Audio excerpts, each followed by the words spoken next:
Mr. Haavisto, nice to see you again. Thank you for being here. Thank you. Good to be with you. Your Prime Minister was in Stockholm on Thursday, meeting with Sweden's Prime Minister. Obviously, you both want to join NATO, and you both are still committed to joining together. Why is that so important to remain united in that bid? Well, when we look at the security around the Baltic Sea region, we need both Finland and Sweden for improved security. And we have a very strong, not only history, but also bilateral military cooperation, defense cooperation, and so forth. And if you look risks in this region, we are facing very similar risks with Sweden. The fact that Turkey's president, though, said this week that he would be okay with Finland joining NATO, but has more problems with Sweden, did that give you and your country pause about whether or not you should go ahead without Sweden? Well, of course, this was the first indication about the ratification process somehow starting seriously, and I think it's very positive. Of course, we have already in our pockets 28 ratification. Canada was first one together with Denmark, and of course we have been waiting a long time. We have had this tripartite cooperation with Sweden, Finland and Turkey.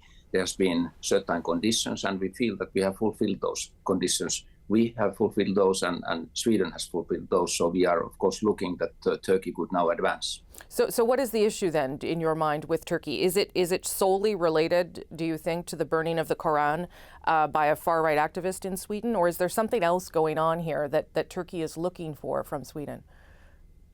Well, of course, for Turkey, the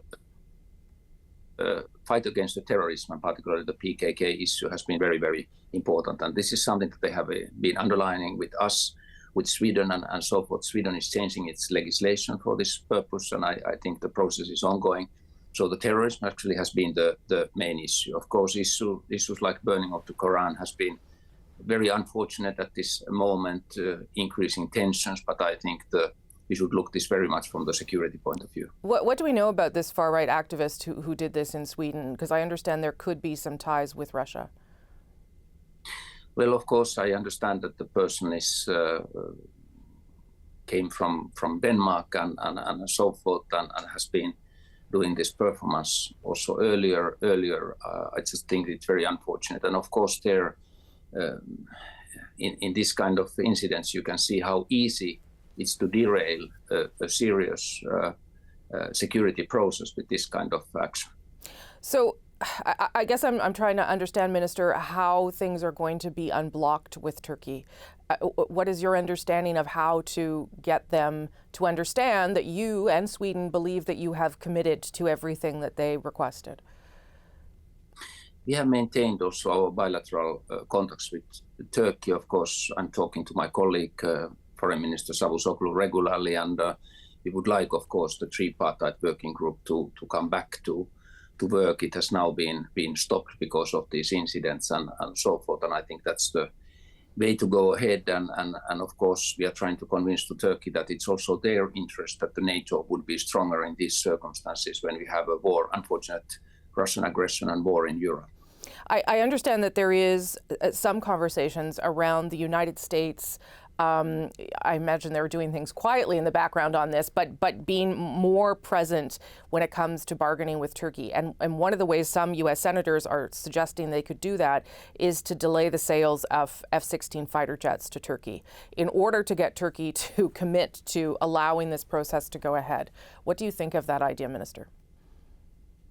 Well, I know that there was a very important visit of the Turkish Foreign Minister Çavuşoğlu in Washington, yes, beginning of this year, meeting with Foreign Minister Blinken and discussing certainly bilateral issues between Turkey and US. And I understand that some positive steps were taken and so forth. But it's very much the Turkish-American dialogue, which we are not, of course, informed in details. But I think Turkish relations to all key NATO member states at this stage are very, very important. Of course, also the Turkish elections are coming in mid-May, and certainly these topics and these issues, terrorism and cooperation with NATO, are also topics that are discussed in the election process. For sure. So just so I am 100% clear, Minister, on this, there is no scenario under which Finland would agree to go ahead with its NATO bid without Sweden? Well, of course, we applied at the same time the NATO membership. We see all the advantages of both of us coming members and so forth. Of course, now it's up to the member states. Actually, it's not only Turkey, it's also Hungary that have the ratification process in their hands, and we are asking both countries, Turkey and Hungary, to go ahead with the both countries. Well, I'm glad you mentioned Hungary. What is the latest on that front from your understanding? Will that be easier to get that ratification process done in that country? Well, the latest what we have heard from Hungary is that they plan to start the process in the parliament probably in the end of February. We don't know when the process started in the end of February, when it will be finished. But of course, we are also asking Hungary to make the process as rapid as possible. And in our knowledge, there are no particular conditions to Sweden or Finland from Hungary's side. It's only pending on the timetable of the parliament. So what is the timeline in your mind to this actually happening, to you joining NATO? And I guess my other question would be, Minister, how urgent is it in your mind for this to happen because of the conflict in Ukraine? Well, of course, when both Finland and Sweden has been a big supporters of Ukraine in these circumstances, and we have just delivered a package of 400 million euros to military package to support Ukraine and so forth. Of course, we at the same time are looking our own security in Europe in these circumstances. And of course, we can think many kinds of negative scenarios, hybrid influence, cyber influence that might also influence to us in these circumstances. The sooner the better. And of course, we earlier had hopes that during this parliamentary session in Turkey before the elections, Turkey could go ahead. And unfortunately, there is now the delay on this timetable. You mentioned this large support package that Finland has offered to Ukraine. I also know you have a very strong military and many soldiers trained in order to go and fight if needed. For now, though, are you considering tanks or any large military equipment that you could send to Ukraine? Is that on the table?